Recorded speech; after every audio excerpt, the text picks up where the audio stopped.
Types. No, not that kind. No, not that one either, you freak. I'm talking about Pokemon types. Each Pokemon has a type or two which represent their characteristics and abilities. Let's use Poliwrath for example. It's an aquatic frog-like Pokemon with water powers, so that makes it a water type. However, it also knows how to throw them hands. Its hand is the size of a boulder and it learns a lot of fighting type moves, so then it also gets the fighting type. See, most Pokemon fit into their types, but there's a slight issue. Not every Pokemon fully fits into the types they were shoved upon. Take Flygon for example. Its entire line looks very buggish and they're based off real life bugs. So if I had the authority to officially change its typing, it will become a bug and dragon type, but I don't. So in this video, I'll be covering the first part of the Kanto Pokédex on which Pokemon I'd suggest would fit into better typings. Disclaimer, these are just my opinion. I'm not Arceus, I don't know Pokemon enough to outright demand changes or say that GameFreak made severe mistakes with the typings. I'm just a casual fan, nothing more. I'm also not going to take game balance or competitive viability into consideration, which in hindsight is dumb, but just listen. My perspective for this video is, if a Pokemon is clearly this type, then it should be this type. It shouldn't be that type just to balance the game out as such.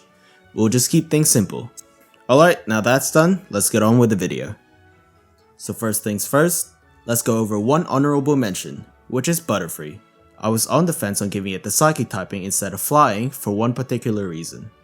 It learns so many Psychic moves, and not just by TM. It learns Confusion and Psybeam through leveling up. The ones it learns by TM aren't just your run-of-the-mill Psychic moves that most Pokemon know. It's able to learn some big boy moves like Psychic, Skill Swap, or even Dream Eater. That's the makings of a Psychic Pokemon. However, there was one thing that swayed me to keeping it a Bug and Flying type, which is that it looks absolutely nothing like a Psychic type. It doesn't look mystical, or mysterious, or smart like a lot of Psychic Pokemon do. Sorry Butterfree. And it learns a lot of Flying type moves anyways. So yeah, I'll be keeping it as its original typing. Alright, now that we've got that down, let's fix some types. Let's start with Bulbasaur, which should be a grass type. I get Ivysaur and Venusaur are poison types because they have poisonous looking flower parts and their names suggest the poison type. More specifically, the Ivy in Ivysaur and Venus in Venusaur. With Bulbasaur, yeah, we don't get that from it. It looks just like a plant lizard frog, and its name doesn't suggest the poison type. Plus, and here's a good one, the only poison move it learns through leveling up is Poison Powder. Surely a poison type would learn more than just that, right? And this goes to the whole line, my gosh, why is that the only poison move they learn naturally? With that said, I think Bulbasaur should have stayed a pure grass type just like what most of the first stage starters do, as they remain one type before gaining another through evolution. Next is, the main man Charizard. I think you know what's up. If you put every single species of Pokemon into a ranking of how much they look like a dragon, Charizard would arguably come first place. Like, come on.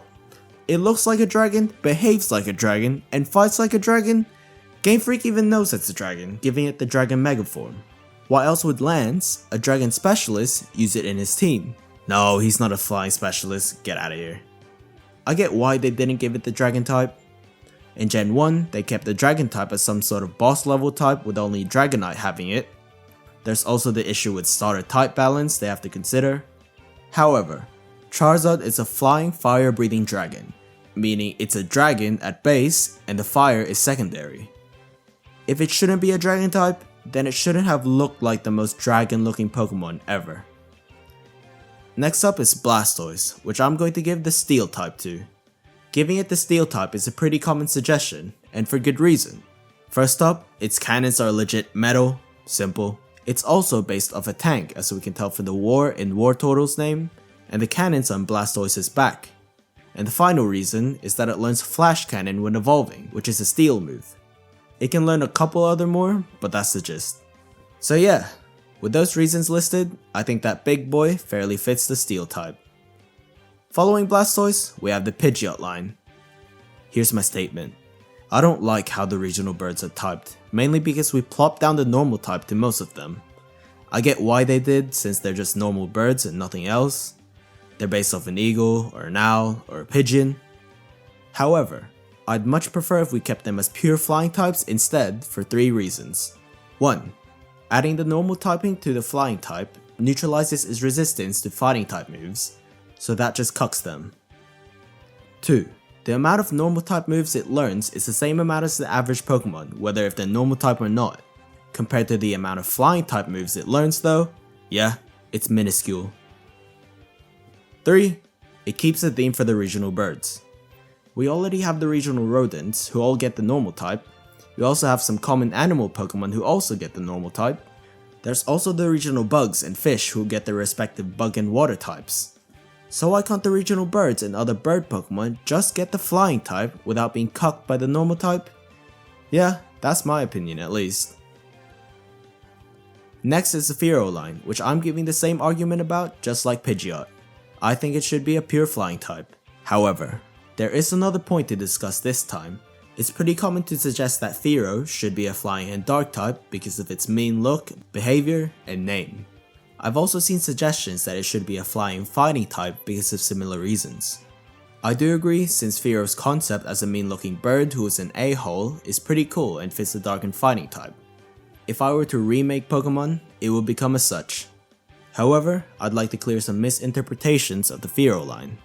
According to the Pokédex, if it senses danger, it flies high and away instantly. That doesn't sound very mean or intimidating. Next entry. Carrying food through Fearow's territory is dangerous. It will snatch the food away from you in a flash. Yeah, that's not dark or fighting type material. And that's the most violent entry I could get from the Dex entries. Spearow on the other hand, is just territorial, like most animals, and even Pokemon. That ain't dark or fighting type. And if you're still not fully convinced, Fearow only learns 2 dark type moves and no fighting moves whatsoever. Case closed. And last but not least, we have Arbok, which I think should be a poison and dark type. This one's a pretty popular suggestion, and for great reason. Arbok's a full-on scumbag. The way it hunts prey is pretty dark. Let me list its methods for you. Method 1. It poisons them. Yep, nothing too dark yet. Method 2. It binds them by wrapping the prey with its body and essentially suffocating them or crushing them in the process. Not fully dark yet, but it's a terrible way to go. Method 3, and this one's the best one.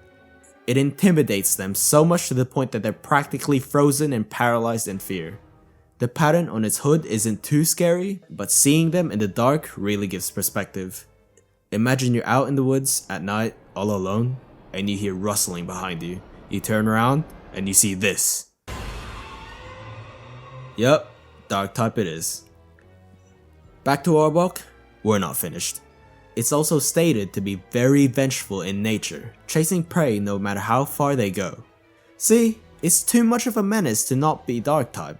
And to add to the gravy, it learns heaps of dark moves and learns crunch after evolving. Case closed, life sentence. And also, Ekans doesn't get it because it's not nearly as menacing. And yeah, that's it for today. I think we covered around 10 Kanto Pokemon this episode, and I'll be covering the rest in future episodes. And just a note, I'm fine with the current typings right now, but I'd be more satisfied if they had these typings, you know? Yeah, that's me done for today. Stay tuned for the series where I'll cover the rest of the Kanto region and the rest of the regions along the way. Thanks for watching the vid, I appreciate it. If you liked it, leave a like, and if you didn't, I'm sending this guy after you. Subscribe to catch more of me yapping about a kid's video game, and yeah, see y'all in the next video. Peace.